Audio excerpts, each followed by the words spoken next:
you do not have enough information to get you where you want to be. Now today we are going to be speaking about the 4 books that changed our entrepreneurship life. Make sure that you stick around until the last book reviews. The first book that I'm going to be talking about is The Art of War by Sun Tzu, right? This is one of the most hardest book that I had to read now. The reason being is that it first starts with a quote from Sun Tzu, right? And then we have multiple people that gave their interpretation. It's a war book, however, we are going to be talking about how we implemented it in the business world, right? So now the first one that they talk about, man, it's strategic assessment, right? I would like to read a quote that I took out from it. It says, military action is important to the nation. It is the ground of death and life, the path of survival and destruction. So it is imperative to examine it. Therefore, measure in terms of 5 things. Use these assessments to compare and find results. The first one is the way. How the way spoke to me is the vision. If you do not understand the vision or where you are going or the route that you have to take, it then becomes hard for you as an entrepreneur to understand that what should you be selling or how you should actually be positioning yourself as the entrepreneur. What's your take on that now? I mean, when it comes to the way, especially as an entrepreneur, most of us have that vision. So it's not even a way whereby someone can see this clear blueprint. My vision is that I want to become a multi-millionaire through property investing. However, now, if I'm not necessarily seeing how clear it is for me to get there, that's where the problem does become. So I fully agree with you, and it's quite interesting because I was asking myself, how are you going to marry a war book and business? But I'm really looking forward to learning more about this. And it's all about interpretation of the book, right? Yeah. So the second one was the weather. Where are we as entrepreneurs looking at our progression? Are we at the launching phase? Are we at the attacking phase? Or are we at the defensive phase? Now, as an entrepreneur, it's very important to understand that are you fighting offensive or defensive, right? Now, some entrepreneurs are always fighting defensive, whereby you find them always saving their monies. You find other entrepreneurs that are always offensive, right? Whereby they are actually buying ads or they are using money in order for them to grow their business. Now, it's important to understand that at which level of your business should you be doing things. At the beginning of your entrepreneurship journey, it is important to be spending on your ads, right? However, it is also important for you to also be setting systems in your business to make sure that when people do come through, everything runs perfectly. So ads could be one of those things that you do buy. However, you don't go full force because now you're still making sure that the systems in your company are good. However, for someone who has perfected their systems, then ads should be something that they are going aggressive of. I mean, when it comes to buying ads, right? Yeah. A lot of us will get discouraged whereby I bought ads for $500 and then I put a picture of what I do. Let's just say that I didn't close at that point in time. Now, the question that you did mention when it comes to the weather is, where am I? Yeah. So you might find out that I'm still at a point whereby I'm trying to convince people that there is a business model, or I'm gaining the trust of the people. So far, I'm enjoying this because I'm literally reflecting back towards starting a business, because this is not something that's easy. And so far, I am enjoying this one. Yeah. Now, the third one, right, we're talking about the terrain, right? So terrain, we are talking about the area or the land. The terrain, or is it terrain? Terrain. Okay. Right? So terrain, however you want to put it, right? Yeah. So now when we're looking at this, we're looking at the place or the area that we are dealing with, right? It's important to understand your market. Now, if you do not understand your target market and what they are looking for, this puts you at a back foot.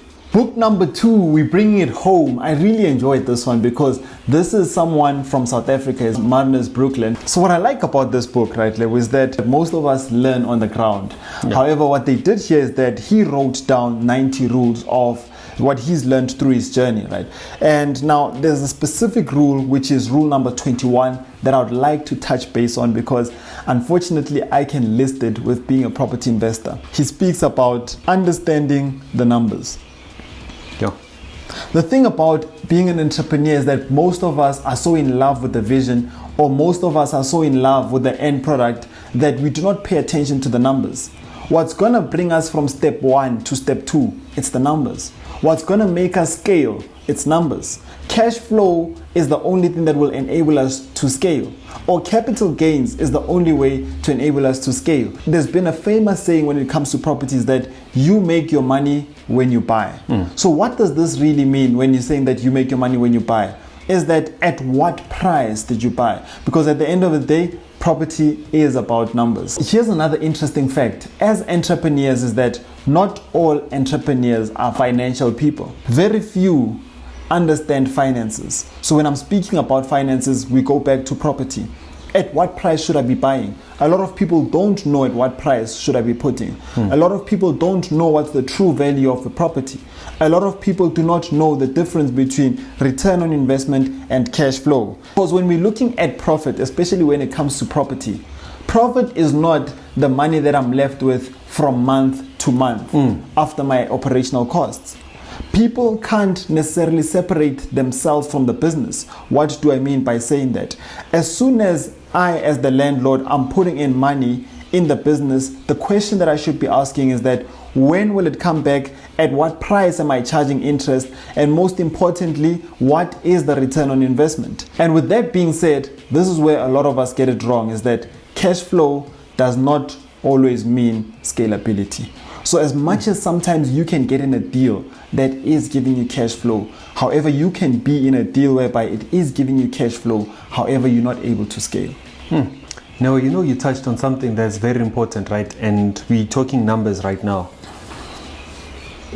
The number one thing that I've always remembered about numbers is that numbers don't lie. The more data you have, the more numbers you collect, the more it will make sense with your business, right? So for example, say for instance, if most of your traffic from a business perspective, right? If most of your traffic is coming from social media, you have to have those numbers to understand that where is your target market playing. So say for instance, if you have different ways of advertising, you have your social media, you have your in-person, right, talking to people, and then you also have posters. We also have email. Right? Now looking at these four, if you do not collect data to understand that where are people actually coming from, if you do not have those numbers in terms of where are these people actually coming from, it makes it hard for you to actually check that which one or which advertising platform is actually bringing you the most people, number one. Number two, what it also helps you with is that you are able to actually do more of what is actually bringing in people. I remember the chat that we had with one of our family members. I won't mention if it's an uncle or aunt. Yeah, hey, you're always going against the uncle. Let's balance the equation right now. Sure. This family member of ours is into business. But the thing was, when we had a chat with them in terms of what was your total investment, what is the money that you're putting in for your transport and your other expenses, how much are you being charged via your time, how much are you getting for your time, then the family member only realized then that, man, you know what, I've been doing this business for so long, I've been running so much, but not necessarily paying attention towards the numbers. So hence sometimes, especially as entrepreneurs, when we're starting our journey, you might be in a situation whereby you're sprinting so much, but because you're paying little attention to the numbers, you are asking yourself that, am I in the wrong industry? Let's go back to basics and pay attention to the numbers. So now we're on book number 3. This is someone that you have probably been following if you are an entrepreneur and you have been looking through a lot of entrepreneurship information on the net. The name of the book is Choose Your Enemies Wisely, The Business Plan for the Audacious Few. It's by Patrick Bet-David. Hey, this book, guys. Let me put it here so that I can talk to you properly. This book talks about the people that are in your industry and understanding them, and how do we also look for fuel as entrepreneurs. If you have been into entrepreneurship, you know that after a while it does become something that you have second thoughts about going into, right? Now you might be on your second or on your third year being in entrepreneurship and you haven't actually seen anything go on. Patrick Bet-David actually talks about that. How do you find that fuel inside of you to make sure that you keep going? How do you also select the right enemy so that you understand that if I am actually going against this person, what should I actually be looking out for? The next one that I also wanted to touch on now is the underestimating. In business, there are going to be times whereby you're going to underestimate a lot of people. Now, underestimating a lot of people could be your weakness that you are doing in your business. You might find out that the person that you are underestimating is the guy that is actually going to be beating you. So at the end of the day, you need to keep an eye on everybody that you are underestimating. As much as you can say that my product is more superior than them, you also need to keep an eye on what they are doing and how they are implementing things. Then the last one is acquisition. Are you able to acquire their business? In the property industry, or what we are doing right now, this is very common, especially with people that are buying properties that are overpriced. Now you find out that someone has actually been operating their property, and now you are in a situation where you would actually like to buy that property. Now what you need to understand is that, does that business make sense? Yeah. Right? Because sometimes you are thinking that you want to acquire this business, but at the end of the day, that business doesn't actually make sense. Yeah. So in as much as you want to acquire that business, you also need to make sure that that business actually makes sense. Last but not least, one of my all-time favorites, Lebo, Asset Protection 101, Trump's University. So what stood out when I read this book, right? There's a statement that really hit hard. They said that making money is important, but building wealth is more important. Now I'm asking myself, what do they mean by making money is important, but building wealth is more important? So basically this concept is around us making money in a sense whereby I need an income. Building wealth now focuses on how do I keep it? How do I multiply it? So in that way, we're not just focusing on the plus, we are interrogating this plus in terms of how can I further multiply it and protect it. That's when they actually talk about asset protection. So when we're talking about tax reduction, I know especially when it comes to property investors, Lewis, that a lot of them want to run away from tax by not declaring. Whereas when you're looking at big companies, guys, big companies are actually playing in terms of how can I reduce my tax? Because we need to remember something. As soon as I run away from tax, I'm not compliant. Whereas if I'm still within the laws and I'm using various laws to benefit me, I can still reduce it. And sometimes, someone could comply because they are saying that they got zero. But at the end of the day, when SARS comes back to actually view or review how your income was actually made with the bank, because trust me, they do go into your banks, then it becomes a problem on your side, because now how do you then justify the zeros that you were actually putting there? And also, when you want to get a loan via your business, then the question is that how do you then go about getting a loan, because you have actually been submitting that you've been getting zeros? But when I was reading this and as we're having this conversation, I'm understanding that there's different layers towards being an entrepreneur. Now, the first layer could be one, making money. Whereas now and a lot of us as investors are there. A lot of us as entrepreneurs are there. Majority of us are finding themselves there. Whereas the second layer, this is where you don't find a lot of people, whereby they are rather looking at building wealth. Because now, even to an extent whereby you're looking at point number 2, which is protecting yourself from lawsuits, is that a lot of property investors or a lot of people and entrepreneurs are still operating under personal capacity. So now when you're looking at operating under personal capacity, people are not necessarily interrogating in terms of, if things are to go bad, how are my things protected? Because literally we've all heard that do not mix business with pleasure. But now as soon as my business is registered under my personal capacity, if anything that happens under pleasure, it directly affects my business. Yeah, sure. So the pleasure followed the business. No, last but not least, we're looking at estate and retirement planning. So when we're looking at estate and retirement planning, this is where now we're fully looking at trusts level, in a sense whereby the business that I'm building, how is it going to outlive me? Estate and retirement planning. So if I'm not necessarily looking at my business level, this is a conversation that we had, that are we doing this business to sustain our lifestyle right now? Or are we doing this business to provide for our family? Or are we doing this business for our kids to inherit and then they can do whatever they want with it after?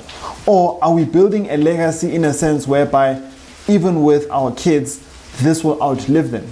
And once you start saying that you want to build a business that would outlive your kids, we need to look at retirement and estate planning at large, in a sense whereby if I pass away, what is going to happen to all my assets? And we've actually noticed this level with a whole lot of entrepreneurs that we've been engaging with. As soon as you mention trust, the only thing that's ringing in someone's mind is that this is too expensive. However, now when you're looking at such a book, it speaks how good of trusts are. So yes, there are charges when it comes to opening up a trust. But now, this is something that we also experienced, Lewis, that we were looking at one of a transaction that actually happened whereby a client wanted to move a property from their personal capacity to a business, and SARS actually charged them for capital gains to an extent whereby it was at about 150,000. So if they had a trust and it was registered under that trust as a big From the beginning, then the question is, would they be charged capital gains for ownership? No. You know, Neo, sometimes as entrepreneurs, or most of the time as entrepreneurs, we only go so far because we don't have the correct information about what we need to do as entrepreneurs, right? And it's with such books that open up our eyes in terms of what could go wrong if you do not do something, right? For example, what could go wrong if you do not open up a trust right now? Now, you have actually gotten, say for instance, you have no intentions of putting in those properties under your name, right? Now, you have all of these, you have no intentions to put all of these properties under a trust. Now you have 5 properties, each at the value of 1 million. You pass on. When you pass on, the person that's going to be inheriting all of those properties, they need to pay what is called estate duties. Now, you also need to pay up the person that's going to be winding up your estate, right? And then you're going to be paying them plus minus 3% of what the total estate is. So now, if the estate is worth 1 million, you're going to be paying them 35,000. Now, look at it from a perspective that if you are not going to be paying it, the person that's inheriting everything will then pay it. And now I know a lot of people will say that, no, I have left them with 1 million from the life cover, only to find out that once all the debts are actually paid off, once we also need to pay SARS in terms of the estate duty, and once we actually pay the lawyer, they do not get the 1 million that you had thought that they're going to get. They only receive, let's say, 200,000. Now the question would then be that where you will be, would you be happy with the decision of saying that I did not pay the trust 13,000 in order for everything to actually be positioned properly before I actually pass on? So wealth creation, for me, it's more of understanding that once I have actually passed on, would it be easy for people that I have actually left behind to continue with the business that I have actually made? And is it possible for us to pay as little to no taxes when I actually pass on? Within laws. Within the law. Yeah. So this was one of the best way. I feel as if this was one of the best way that we could start off the year, and I'm really excited about the video that we were shooting. So what we want to do for you is that when it comes to books, it can be very overwhelming, whereby you're reading so much and you're trying to understand that how can I apply this where I am right now? Because I understand that a lot of books, someone reading them might think that they're talking about millionaires, but where does trust involve me as a first-time buyer? So what we have is that we have a 3-month mentorship program whereby we'd like to put you on, and if you are interested in this, please hit us up in our email nongwealth.co.za, and then just leave your number. They will be more than happy to call you back. Or if you want to book a Zoom meeting with us one-on-one, you can hit the link below. It's written Calendly, and then pick a date that will better suit you. Looking forward to seeing you there, man. Invest like a pro with Nongwealth.